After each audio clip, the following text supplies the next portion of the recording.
नमस्कार, मैं उमेश कुमार झा और आप देख रहे हैं झारखंड लाइव। देश में इस वक्त सनातन धर्म पर मुद्दा गरमाया हुआ है। नेता आपस में एक दूसरे पर इस पे राजनीति कर रही है। इस संदर्भ में बात करने के लिए हमारे साथ हैं हमारे वरिष्ठ पत्रकार श्री ज्ञानेश श्रीवास्तव जी। आइए इनसे इन संबंध में बात करते हैं और जानते हैं कि इनकी राजनीतिक मायने क्या हैं और इसका क्या मतलब हो रहा है, देश में भी क्या चल रहा है। ज्ञानेश जी, आपसे हम ये जानना चाहेंगे, जिस तरह से अभी देश में सनातन धर्म पे ये मुद्दा गरमाया हुआ है, इसके राजनीतिक क्या मायने हैं? देखिए उमेश, ऐसा है कि देश में हर वक्त चुनावी माहौल होता है। जब से मोदी जी की राजनीति एक नए अंदाज में देश में आई, मतलब कि 2014 के बाद राजनीति का जो मिजाज है, राजनीति का जो कैरेक्टर है, वो बिल्कुल बदल गया है। अब सीधे वार किया जाता है। अब न कोई मर्यादा है, न कोई मान मनोबल है, और न कोई भाईचारा है। राजनीतिक भाईचारा लगभग समाप्त हो गया है। ऐसे में जिस पार्टी को कोई भी मुद्दा मिलता है उसको लपक लेती है और वो तब तक उसका दोहन करती है ताकि उसका जो कैडर वोट है, क्योंकि बीजेपी को हम जानते हैं कि उसका क्या है, हिंदू हिंदू वोटर, राष्ट्रवाद, ये इसका कोर इशू है। और जैसे ही इससे जुड़ा हुआ कोई मामला आता है तो बीजेपी काफी आक्रामक हो जाती है। और बात आक्रामक होने की बात है भी, क्योंकि देखिए तमिलनाडु में जो मुख्यमंत्री हैं स्टालिन है, उनके जो बेटे हैं, जिस संदर्भ में वो बात कह रहे थे, चलिए मान लेते हैं कि उनका बात करने का संदर्भ कुछ और था कि चलिए समानता नहीं है, समानता को लाना चाहिए। लेकिन समानता को लाने के लिए आप किसी धर्म का आप उल्लेख करेंगे और उसको बोलेंगे कि भाई ऐसे धर्म का हटा देना चाहिए, मीनिंग अलग है। देखिए समझने की बात है, अगर आप उनके भाषण को समझिएगा तो उसमें ये था कि सनातन धर्म में असमानता ज्यादा है, इसलिए ऐसे धर्म को मिटा देना चाहिए। या उन्होंने तुलना की गलत शब्द से, तेलुगु से, तमाम।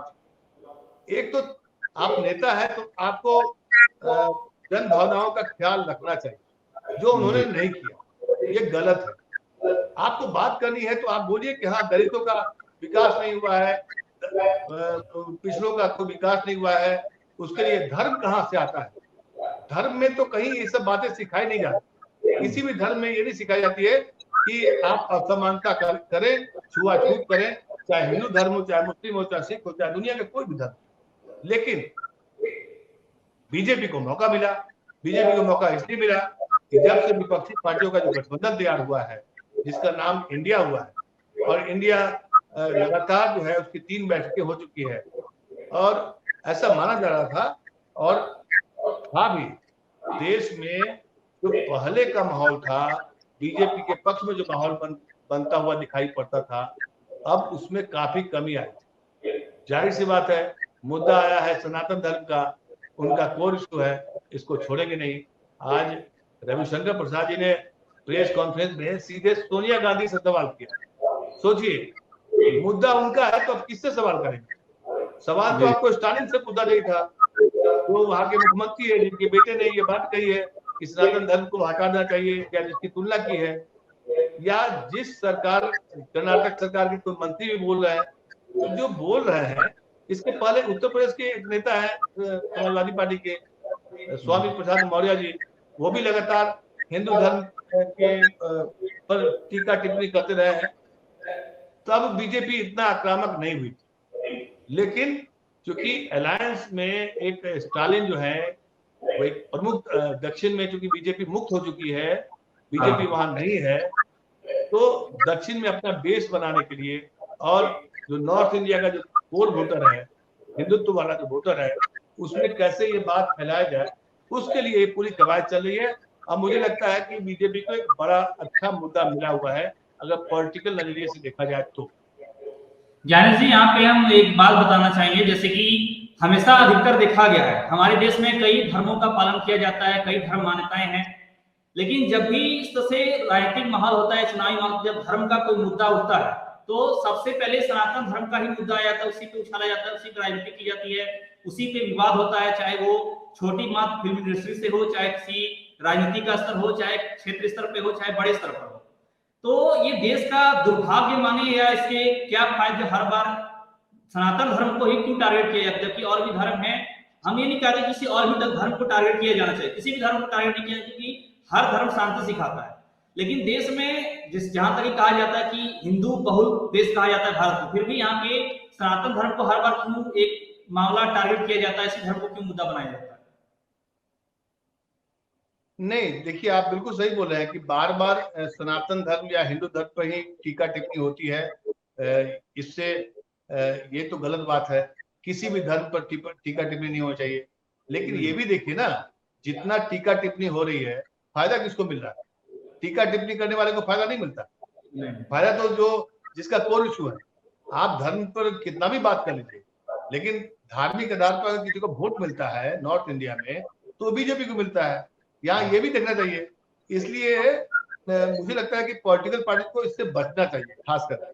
लेकिन दुर्भाग्य ये भी है कि 2014 के बाद जो धर्म जो है एक ऐसा मुद्दा बन गया है कि बात बात पर धार्मिक बातों को लेकर के चुनावी रैली किया जाता है। जय बजरंगबली प्रधानमंत्री बोलते हैं। अब इस देश का प्रधानमंत्री जय बजरंगबली बोलेगा, जाहिर सी बात है उसकी पार्टी का जो एजेंडा होगा वो धार्मिक हो जाएगा। और जब आपका कोर एजेंडा धर्म रहेगा तो विपक्ष उसी पर वार करेगा, उसी पर छेद करने की कोशिश करेगा। अब इसमें फायदा किसको होता है, नुकसान किसको होता है, वो अलग बात है। लेकिन इतना तो तय है कि देखिए 24 में राम मंदिर का शिलान्यास भी होने वाला है। बीजेपी चाहती है कि भाई तब तक ये मुद्दा इतना गरमाया रहे, इतना वो चुनावी मुद्दा बने।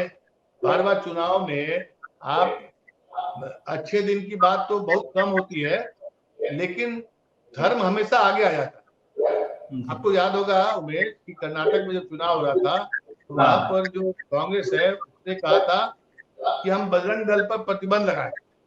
उसको बीजेपी ने थोड़ा सा मैनिपुलेट किया और उसको बजरंगबली बना दिया। और जय बजरंगबली का नारा ऐसा गूंजा, लगा कि कांग्रेस साफ हो जाएगी। और लेकिन चूंकि नैरेटिव सेट करने में बीजेपी बहुत आगे है। आज की तारीख में देखिए जिस पॉलिटिकल पार्टी का जो नैरेटिव है, जैसे गर्व से कहो हम हिंदू हैं, ये कहता है। अगर कांग्रेस वाला कोई कार्यकर्ता कहेगा तो मानेगा नहीं लोग, लेकिन बीजेपी का कोई कार्यकर्ता बोलेगा तो मान लेगा।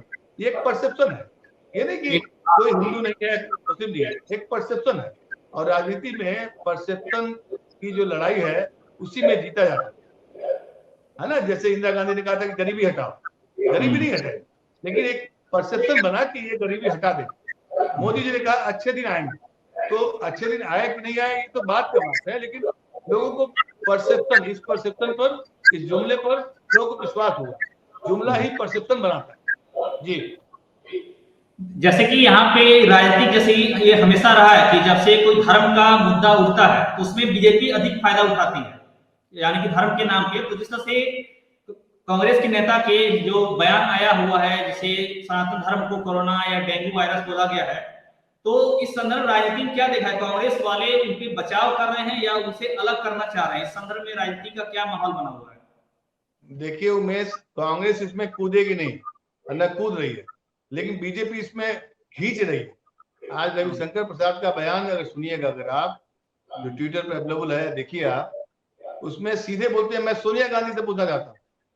अब देखिए बयान आया है तमिलनाडु से, है ना, और बीजेपी उसको घेर रही है कांग्रेस से कि आपके नेता, आपका इंडिया का एक घटक दल ऐसा बोल रहा है, आप शांत क्यों हैं, चुप क्यों हैं? देखिए किसी भी धर्म का, और खास करके भारत जैसे देश में जहां पर हिंदू की संख्या ज्यादा है, जाहिर सी बात है जो हिंदू वोटर भी एक बहुत बड़ा फैक्टर है, इसको आप इग्नोर नहीं कर सकते हैं। लेकिन ये भी एक बड़ा फैक्टर है कि यही हिंदू वोटर जो है, कई बार सत्ता बदलती है इसलिए क्योंकि भूख, बेरोजगारी, गरीबी, महंगाई, ये सब भी एक फैक्टर आता है। धर्म तो आता ही आता है, ये भी ध्यान रखना चाहिए बीजेपी को चाहे कांग्रेस को। लेकिन धार्मिक पहलुओं पर जो अब तक अछूता होता था पॉलिटिकल पार्टीज के लिए चुनावी मुद्दे में, अब वो एक तरह से प्रमुख मुद्दा बन गया। अगर आप धार्मिक नहीं है तो समझिए कि आपका बंटाधार है, राजनीति में आप चमकेगा नहीं। आपको मंदिर जाकर के टीका लगा करके और सेल्फी लेकर के आपको ट्विटर पर पोस्ट करना होगा, फेसबुक पर दिखाना पड़ेगा। मीडिया तो खैर मतलब यही हो गया ना, सोशल मीडिया ही मीडिया है। अगर आप उस पर नहीं दिखाई पड़ते हैं तो आपका नहीं माना जाएगा कि आप धार्मिक है। मतलब आपको पोंगा पंडित वाला जो काम होता है, जिसको हम लोग कहते हैं कि पोंगा पोंगा पंथी मतलब कि ढकोसलावाद, ये ज्यादा हावी हो गया। धर्म तो कम है, धर्म के नाम पर ढकोसला ज्यादा हो गया। अब सोचिए, जिसने भी कहा कायदे से, लेकिन ये भी नहीं कहा है कि सनातन धर्म को मिटा देना है, ऐसी बात नहीं है। पूरे संदर्भ को समझिएगा, देखिएगा, तो उनकी टिप्पणी जो है वो लगातार अपने बयान पर कायम है और एक दूसरे के खिलाफ केस मुकदमा दर्ज करने की तैयारी चल रही है। यानी कि न वो पीछे हटने वाले हैं और न ये मुद्दा छोड़ने वाले। लेकिन इसके राजनीतिक फायदा तो जो कुछ भी है बीजेपी को तो जरूर मिल जाता है। इसके जो कोर वोटर हैं, जो महंगाई से, बेरोजगारी से परेशान होकर छिटक जाते हैं, जैसे ही देखता है कि मामला धर्म खतरे में है या धर्म खतरे में बताया जाता है, उसको उठाया जाता है, तो फिर वो कोर वोटर सोचने लगता है कि चलो इसी को वोट दे दो। ये भी एक सच बात है, ये सच्चाई है। पॉलिटिकल पार्टी में अब ये बात लागू हो गया है कि धार्मिक आधार पर भी वोटों का ध्रुवीकरण होता है। इसीलिए हिंदू मुस्लिम का डिबेट टेलीविजन चैनल पर कराया जाता है, ताकि एक दूसरे के प्रति जो वैमनस्यता है जितना बढ़ेगा, उसका वोट जो है परसेंट बढ़ेगा। किसके पास जाएगा सबको जानता है जी।